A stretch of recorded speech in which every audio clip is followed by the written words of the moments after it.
शिव जो है माता को प्रेम से उनका नाम उच्चारण करते हैं। कभी कहते हैं माहेश्वरी, कभी कहते हैं महेशानी।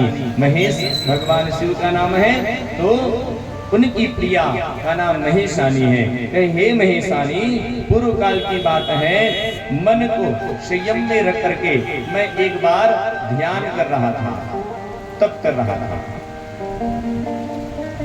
हजारों वर्षों तक दिव्य मैं घोर तपस्या करने लगा और एक दिन सहसा मेरा मन जो है वो क्षुब्ध हो गया, हो उठा। हे परमेश्वरी, मैं संपूर्ण लोगों का उपकार करने वाला स्वतंत्र परमेश्वर हूँ। अतः उस समय मैंने लीलावश ही अपने दोनों नेत्र खोले और जैसे ही भगवान शिव का नेत्र खुला तो उनके नेत्र पुटों से कुछ जल की बूंदें गिरी। शिव के नेत्र से, आंख से कुछ जल की बूंदें नीचे गिरी हैं और आंसू की उन बूंदों से वह रुद्राक्ष नामक वृक्ष जो है वो पैदा हो गया। रुद्र अक्ष, अक्ष कहते हैं आंख को, और रुद्र के अक्ष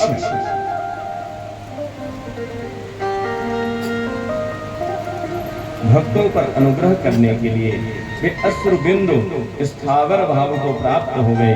वे रुद्राक्ष मैंने विष्णु भक्त को तथा चारों वर्णों के लोगों को बांट दिए। ये है रुद्राक्ष की महिमा। देखो, कोई साधारण वृक्ष नहीं है रुद्राक्ष जो है, कोई साधारण वृक्ष का फल नहीं है। भगवान शिव के नेत्रों से जो अश्रु बिंदु गिरे हैं वहीं से इस रुद्राक्ष नामक वृक्ष का जन्म हुआ है, वहीं से भी पैदा हुए हैं।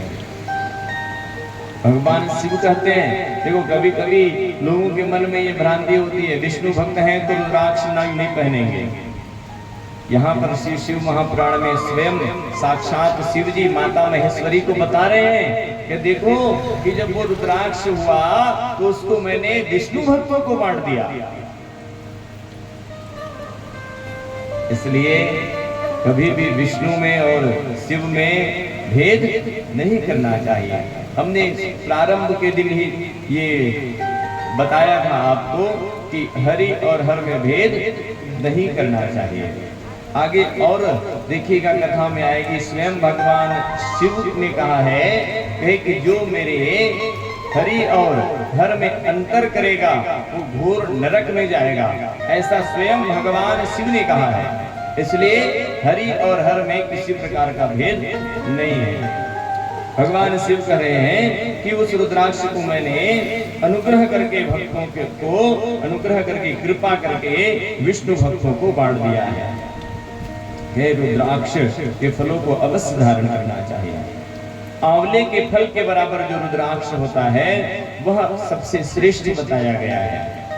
आंवला का जो फल होता है ना, उसके बराबर का जो रुद्राक्ष होता है उसको सबसे श्रेष्ठ बताया गया है। और जो बेर के फल के बराबर हो उससे मध्यम श्रेणी का रुद्राक्ष बताया गया है। और जो चने के बराबर हो उनकी गणना निम्न कोटि में की गई है। अब इसकी उत्तमता को परखने के लिए यह दूसरी उत्तम प्रक्रिया बताई जाती है। इसे बताने का उद्देश्य भक्तों का हित कामना है। हे पार्वती, तुम भली भांति भाव पूर्वक सुनो। कहे हे महेश्वरी, जो रुद्राक्ष बेर के फल के बराबर होता है वह उतना छोटा होने पर भी लोक में उत्तम फल प्रदान करने वाला है। बेर के बराबर, बेर समझ रहे हैं? ये रुद्राक्ष की महिमा बताई गई है। छोटे रुद्राक्ष को विद्वानों ने 10 गुना अधिक फल देने बताया है। जितना छोटा रुद्राक्ष हो उतना वो अधिक फल प्रदान करने वाला है। अब कुछ नियम बताए गए, कहे कि जो जिन रुद्राक्ष धारण करते हैं बोला का नहीं खाना चाहिए, ठीक है? ये कुछ नियम बताएगी। रुद्राक्ष धारी पुरुष ला खान पान के थोड़ा परहेज करना चाहिए। खान पान में मदिरा के सेवन नहीं करना चाहिए। बोलो हर हर महादेव। हर हर महादेव। स्पष्ट कहा गया है। नहीं तो भैया ये जो मंत्र है या जो वैदिक अनुष्ठान है ये कभी कभी एटम बम भी बन करके फूट जाते हैं। बोलो हर हर महादेव, हर हर महादेव। इसको बिल्कुल साधारण नहीं समझना चाहिए। ये शिव का प्रसाद है। तो बोले खान पान में मदिरा, मांस, लहसुन, प्याज, सहीजन आदि का त्याग करना चाहिए, इनको त्याग देना चाहिए। फिर बहुत प्रेम से शिव जी कहते हैं, हे गिरिजानंदिनी, हे उमे, श्वेत रुद्राक्ष केवल ब्राह्मणों को ही धारण करना चाहिए। गहरे लाल रंग का रुद्राक्ष क्षत्रियों के लिए हितकर बताया गया है। वैश्यों के लिए प्रतिदिन बारंबार पीले रुद्राक्ष को धारण करना आवश्यक है और शूद्रों को काले रंग का रुद्राक्ष धारण करना चाहिए। यह वेदोक्त मार्ग है। ब्रह्मचारी, वानप्रस्थ, गृहस्थी और सन्यासी सबको नियम पूर्वक रुद्राक्ष धारण करना चाहिए। ये सब रुद्राक्ष धारण करने की महिमा है। मैंने पहले ही बताया कि जो शिव महापुराण में पहले तो नियम बताए गए हैं, उसके बाद उस नियम को बहुत सरल कर दिया गया है। न मिले तो जैसा रुद्राक्ष मिले आपको उसको शिव स्वरूप मान करके धारण कर लीजिए, ऐसा से शिव महापुराण कहते हैं। अब देखिए रुद्राक्ष कितने प्रकार के होते हैं, तो बोले एक मुखी से लेकर के 14 मुखी तक रुद्राक्ष होता है। एक मुखी से लेकर के 14 मुखी तक का रुद्राक्ष हमको मिलता है। तो एक मुख वाला रुद्राक्ष साक्षात शिव का स्वरूप है। वह भोग और मोक्ष रूपी फल प्रदान करता है। जहाँ रुद्राक्ष की पूजा होती है वहां से लक्ष्मी कभी दूर नहीं जाती और उस स्थान के सारे उपद्रव नष्ट हो जाते हैं। उस स्थान में भी जहाँ रुद्राक्ष की पूजा हो वहाँ किसी प्रकार का उपद्रव नहीं होता। वहाँ रहने वाले लोगों की संपूर्ण कामनाएं पूर्ण होती है। 2 मुख वाला रुद्राक्ष जो है देव देवेश्वर कहा गया है। 3 मुख वाला रुद्राक्ष जो है साक्षात साधन का फल देने वाला है। 4 मुख वाला रुद्राक्ष ब्रह्मा का रूप है और वह दर्शन और स्पर्श से शीघ्र धर्म, अर्थ, काम और मोक्ष को प्रदान करने वाला है। प्रायः पंचमुखी रुद्राक्ष हमको सामान्य रूप से मिल जाता है।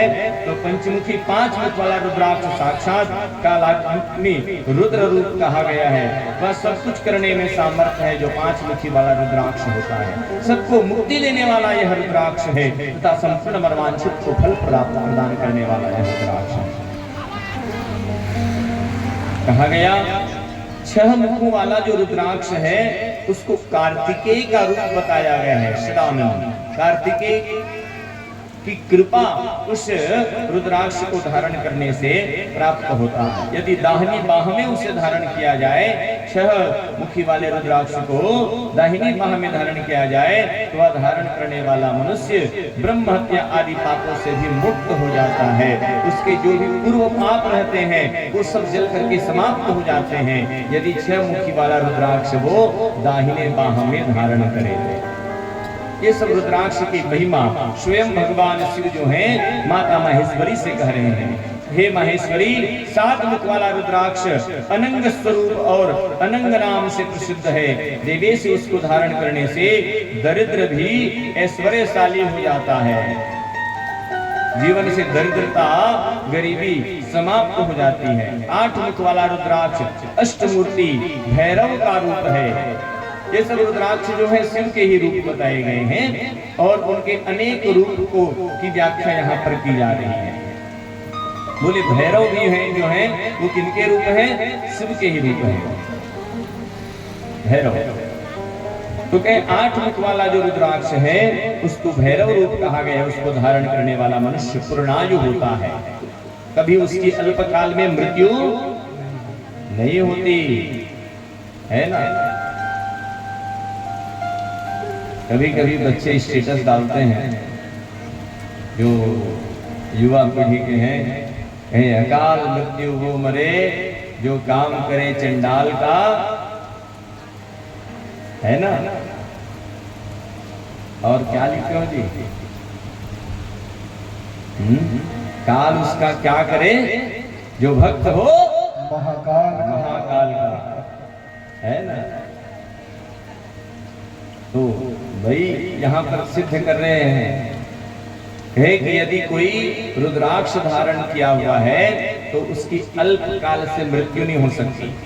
मृत्यु देखिए कितनी प्रकार की होती है, अल्प, सहज और जीर्ण, ये 3 प्रकार की मृत्यु बताई गई है। सहज मृत्यु मने जगह अभी बैठ पीटी से और जाके बिल्कुल बैठे रही भैया वो तुरंत चल दिसगा, ऐसे कितने सहज मृत्यु। सहज मृत्यु के लिए कहे कि सीधा सीधा भगवान के लोग जाते हैं।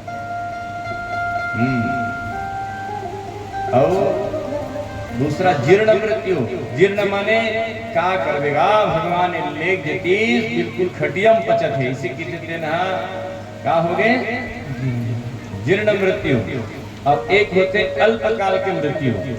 अल्पकाल मतलब जेकर आयु पूर्ण नहीं हुए है ना, या कोई आत्महत्या या कोई घटना एक शिकार होकर के जो अल्पकाल के मृत्यु मरते हैं, तो वो तीनों के विधान है।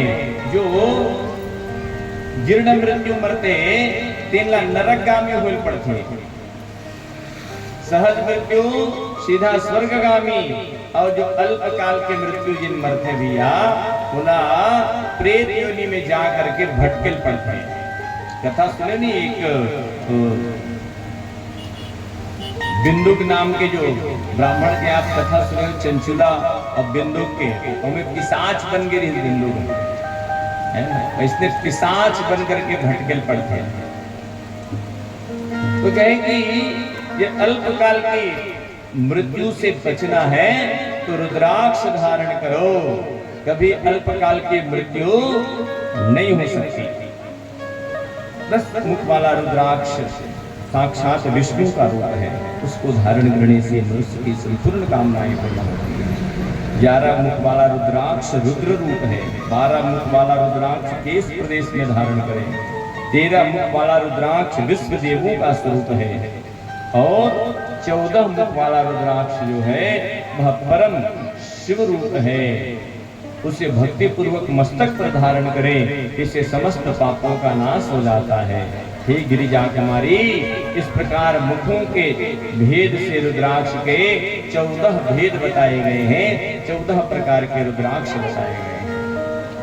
जो मनुष्य रुद्राक्ष की माला धारण करने वाले हैं, ऐसे पुरुष को देखकर भूत, प्रेत, पिशाच, डाकनी, साकनी तथा जो अन्य द्रोहकारी राक्षस आदि हैं, वो सब दूर भाग जाते हैं, वे सब दूर भाग जाते हैं, ऐसा शिशु महापुराण कहती है। कोई उसका कुछ नहीं बिगाड़ सकता। जो प्रेत बाधा आदि हैं, कहा गया रुद्राक्ष धारण करने से वो भी सब समाप्त हो जाते हैं, क्योंकि ये शिव की कृपा है। बहुत सुंदर शिशु महापुराण में रुद्राक्ष